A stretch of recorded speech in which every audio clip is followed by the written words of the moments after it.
Welcome back to The Vocalist. Today I am hearing the singer David Kushner for what I believe is the first time, so we're starting with the song Daylight. Here we go.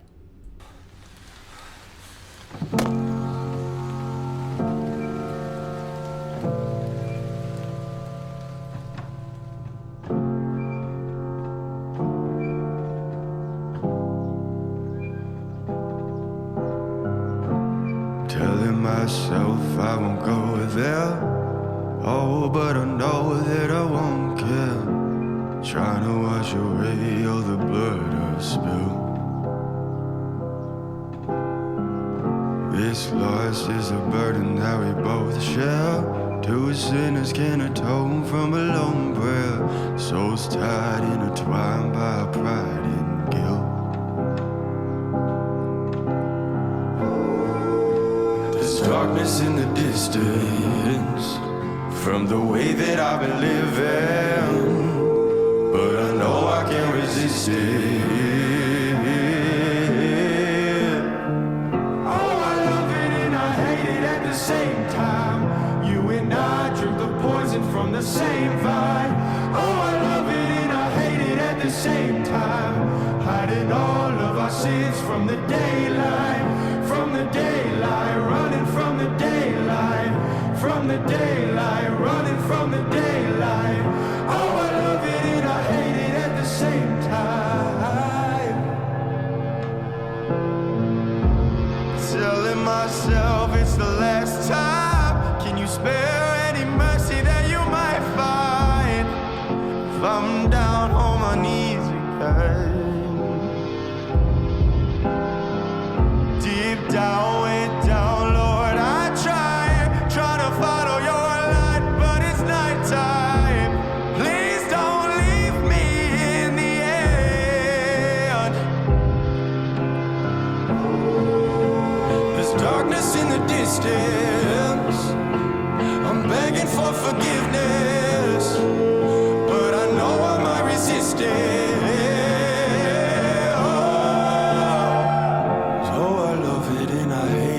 Same time, you and I drink the poison from the same vine.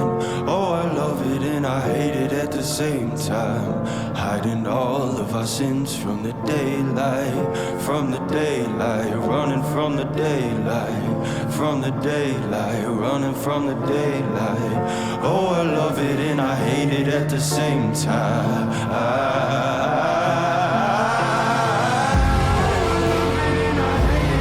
Ugh, I knew it. I know we still got a minute left. I'm gonna go back because there's a lot I want to talk about, but I wanted to hear more because I wasn't sure range-wise what he was going to do in this song. And so when we first heard that chorus come in and like multiple voicings, there was a part of me that thought, I feel like he's doing more than just like the bass line we heard in the first verse. But I needed confirmation, and we got that in the second verse. So, back to the beginning.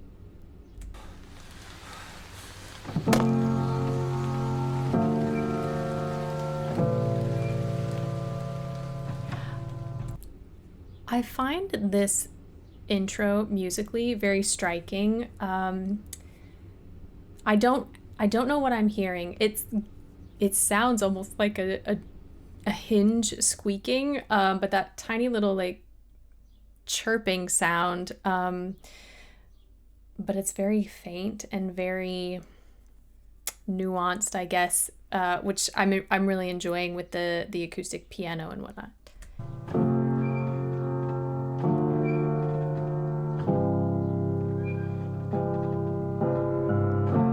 Telling myself I won't go there.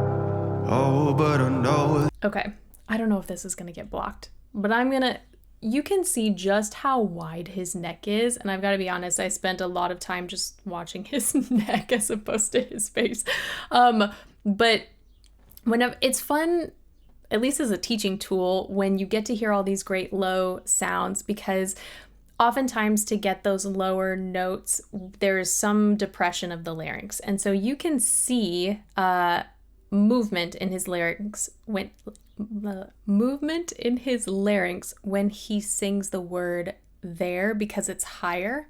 So if this video does get blocked, watch the original and you'll see that slight shift when we get to that part in the line. Let me play that again. Telling myself I won't go there. Oh, but I know that I'm gonna do it one more time. I just think it's such a gradual movement. So it's not super, I don't know, abrasive by any means, but it's just nice that you can see that. Depending on your anatomy, yes, the larynx is in general in the same place for everybody, but some people have more muscle in their necks, some people have more tissue around their larynx, so there's just, sometimes it's more visible and sometimes it's not. So when you can see it, I think that's fun. Last time. myself I won't go there. Oh, but I know that I won't care. Trying to wash away all the blood I spill. The thing I like about his approach is his diction is clear enough that I understand what he's singing, but there is sort of a stylized pronunciation, so we're not getting, I don't know, it's not mumbled by any means, but there's almost like a softness to his diction, so that combined with these really beautiful, low, gravelly notes, I think it's just setting a really cool vibe for the song. This loss is a burden that we both share. Two sinners can atone from a lone prayer. Souls tied, intertwined by pride and guilt. There's darkness in the distance from the way that I've been living, but I know I can't resist it. Oh, I love it and I hate it at the same time. When we hit this chorus, those bass notes are really pronounced to my ears. And I'm not sure, I think what I would have to do is like excerpt this chorus and then the following chorus, because I don't know if it's simply that I am used to, like my ear is trained to hear those low notes, or if it's in fact because they showcased them a little bit more in the mix. So I don't know, but I appreciate that in this section I can hear those low notes, which, circling back to what I said at the beginning, I wasn't sure if he was also doing any of these higher voicings, but I imagine he is. I just don't know to what degree, because there was also like a falsetto harmony that came in at the end there. Or maybe it wasn't even a harmony, more like an ooh, I think is what I heard. Let me play that back. But I know I can't. Yeah. There's darkness in the distance from the way that I've been living, but I know I can't resist it. Oh, I love it and I hate it at the same time. You and I drink the poison from the same vine. Oh, I love it and I hate it at the same time. Hiding all of our sins from the daylight, running from the daylight, running from the daylight. Oh, I love it and I hate it at the same time.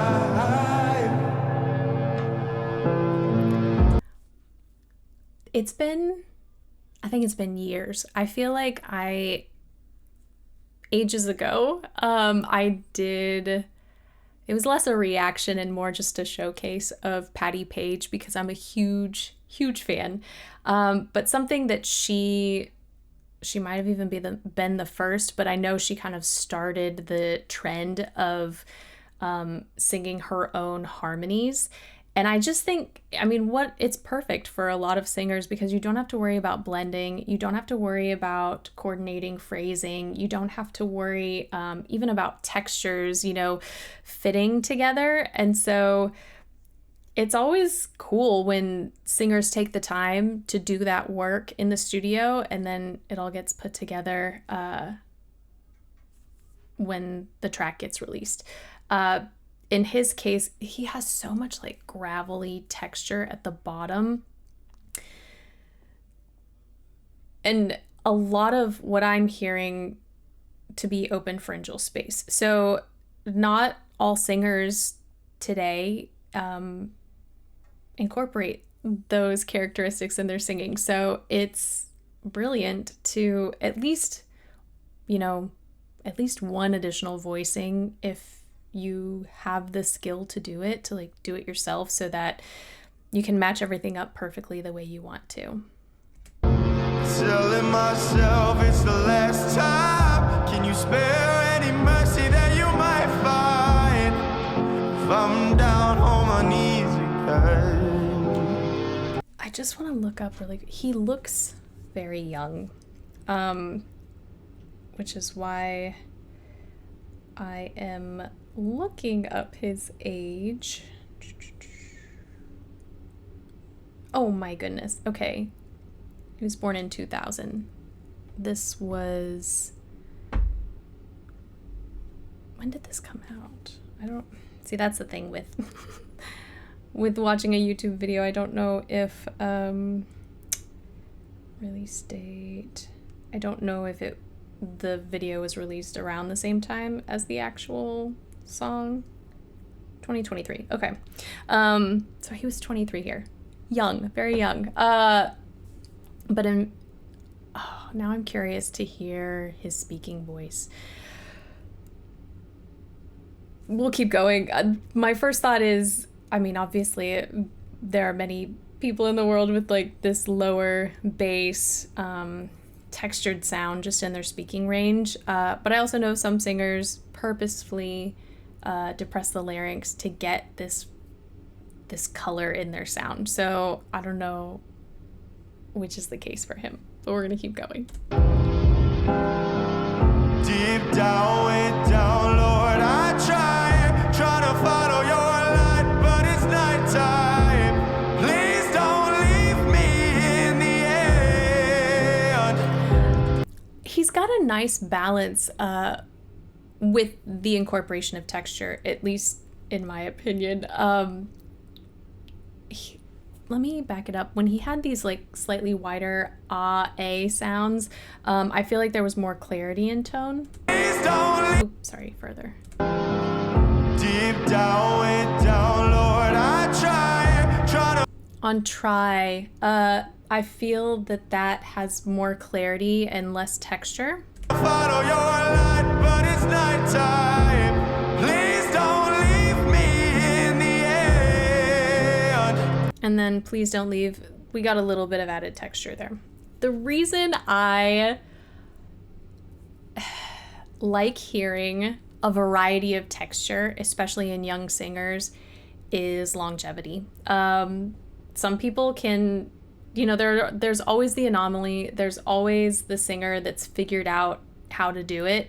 But when you have, in order to get texture, we need some separation of the chords. Sometimes depending on the range in which you're singing, but also depending on how you're attacking notes that have texture, I'm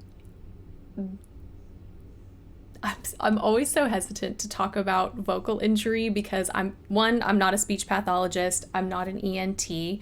All I can speak to is patterns that I have been made aware of and that I have learned in my education.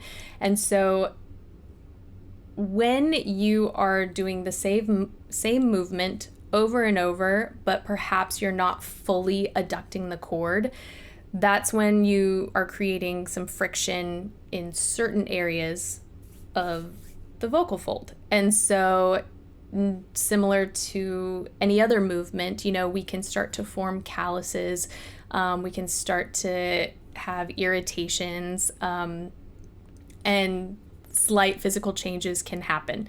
So when you start thinking about nodes and polyps and all of these different things, having texture in your voice does not inherently mean that will happen. But if, it's always good to have, a scope done and see how you're forming, how you're creating sound and how notes are being formed and what parts of your vocal cords are coming together, and to see if perhaps maybe there are areas of your vocal folds that are getting more work than others, so that you can sort of safely continue making sound.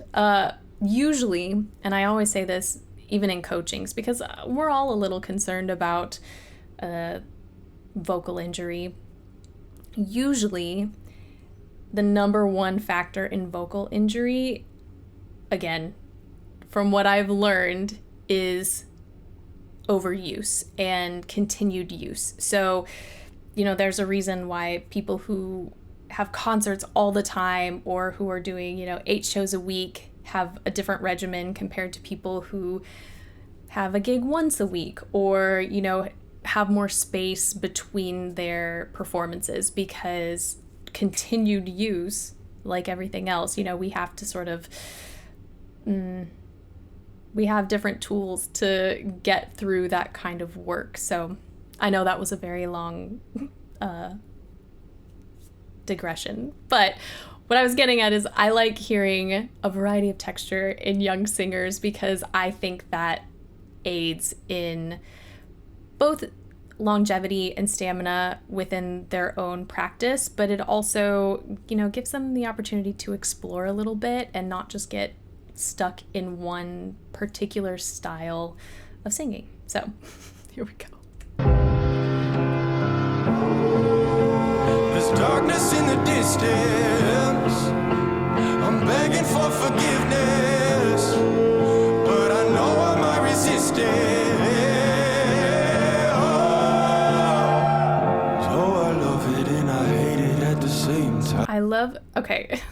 I love that huge build in a beautiful mix, a little bit of texture, but then as he sunk back down into this lower range, one, it's just so open and so grand, but this time around, I feel like it was just a little bit warmer, a little more velvety, maybe a little bit more separation so that more air could flow through. But I know I might resist it.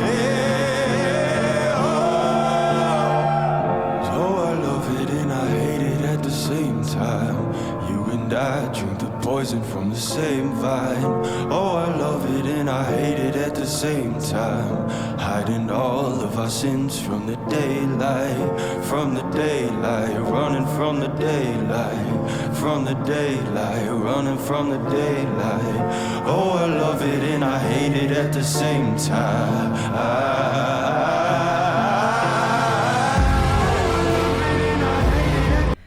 I like that he didn't shy away from that breath. Obviously, we had a nice build happening with the ascending line that followed. So sometimes, yes, we can be strategic and plan our breaths in a way that they're not so obvious, but sometimes it's cool to make that breath a part of the vocal line and to actively work so that it's audible. Oh, I love it and I hate it at the same time.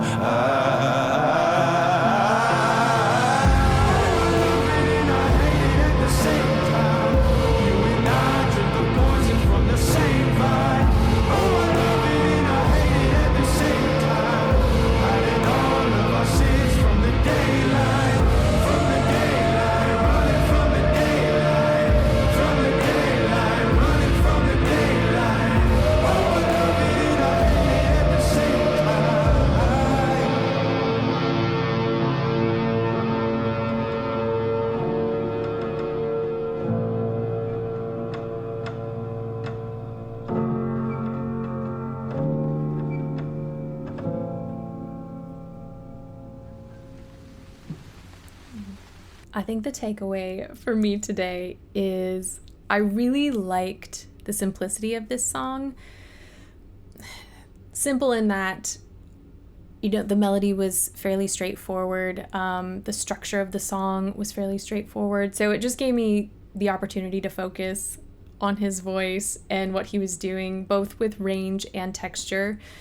And it's also, anytime we hear a young singer, and I know young is a somewhat subjective word depending on your age, but I would consider him a young singer, and it's always exciting when you hear so many wonderful things in a young voice, because they can build on that. And I think there is a lot of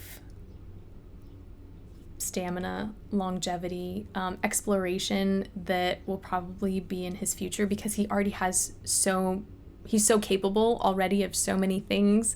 So I'm excited to see, well, golly, I should probably look up whatever song or video is most recent, because a lot can happen in 2 years. But beyond that, I think it'll be really exciting to see where his music goes and how he grows as an artist. So that is it for today. Thank you guys so much for this recommendation and for watching with me, and hopefully I will see you next time.